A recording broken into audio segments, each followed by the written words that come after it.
अस्सलाम वालेकुम दोस्तों, केड़ा हाल है नवां जा। उम्मीद कयां तो सब दोस्त ठीक ऐं खुश हूंदा। तव्हांखे हर अपडेट वक्त सिर तव्हांखे मुंहिंजे चैनल ते मिलंदी आहे। हिकु चैनल आहे इस्माइल बलोच ऑफिशियल टीवी जे नाले सां ऐं ॿियो चैनल आहे सोणे सिंध अपडेट टीवी जे नाले सां, ऐं ॿिन्ही ते तव्हांखे वक्त सिर हर अपडेट मिलंदी हर ड्रामे जी। अॼु तव्हांखे ड्रामा सीरियल दोस्ती ऐं ॿियो जेको नओं सिंध टीवी जो ड्रामो आहे उनजे बाबति बि तव्हांखे ॿुधाईंदासीं। सो तव्हांखे असांजी अपडेट कीअं लॻी असांखे ज़रूरु ॿुधाइजो। जेके बि दोस्त मुंहिंजे वीडियोनि ते लाइक ॾियनि था, कमेंट ॾियनि था, उन दोस्तनि जी वॾी महिरबानी, शुक्रगुज़ार आहियां।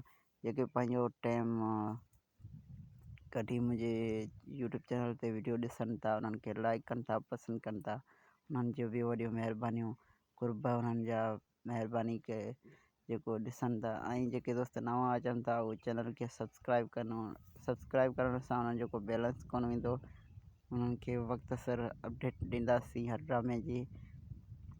फ़िलहालु ड्रामो जेको हले पियो, जी रिकॉर्डिंग हले पई, मूं तव्हांखे ॿुधायो वेरनि जी वस्ती ड्रामे जी तेज़ी सां रिकॉर्डिंग हले पई, जेको रिकॉर्ड थिए पियो। ऐं दोस्ती ड्रामे जी अञा रिकॉर्डिंग न आहे हली, ऐं उन्हनि जे बाबति तमामु वीडियोज़ जेके दोस्तनि खां डायरेक्टर साहब ठाहिराया आहिनि, काफ़ी वॾा वॾा एक्टर नाला साम्हूं आया आहिनि, उन्हनि वीडियो ठाहिया आहिनि। सो उहो कॾहिं हलंदो ऐं उनजी रिकॉर्डिंग कॾहिं शुरू कई वेंदी, उहो बि ॿुधाईंदासीं अॼु जे वीडियो में। सो वीडियो तव्हांखे इंशाल्लाह पसंदि ईंदो। सो अगरि वीडियो पसंदि अचे त असांजे वीडियो खे लाइक करे छॾिजो। ऐं हिकु तव्हांखे ख़ुशख़बरी ॿुधाईंदासीं ऐं त सिंध टीवी जो मेगा सोप सीरियल दुलाब जेकी जंहिं कहाणी ऐं उनजो जेको व्यूज़ अचनि था तमामु बहितरीनु।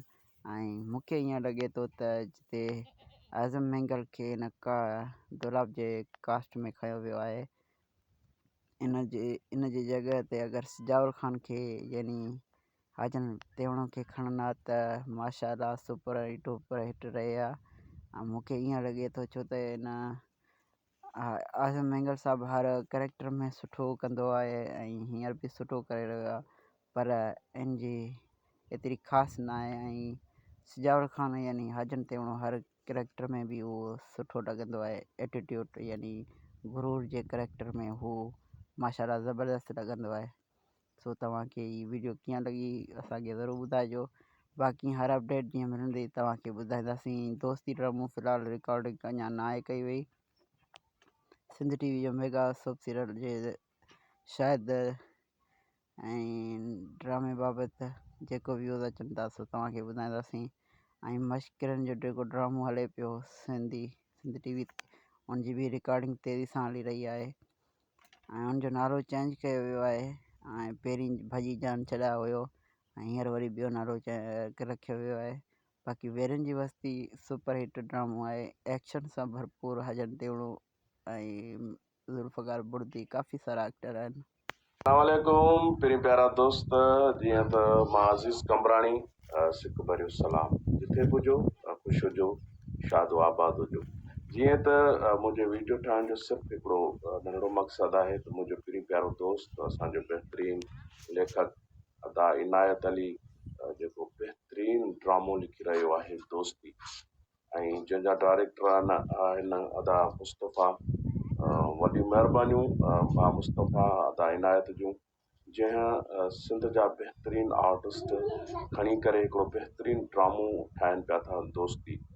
हीअ हिकिड़े बहितरीनु चैनल ते आनियर थींदो ऐं उन ड्रामे में मां बि आहियां, तव्हां सभु संगत आहियो, सभु दोस्त आहियो, ऐं सभई दोस्त मिली करे हीउ ड्रामो ॾिसिजो।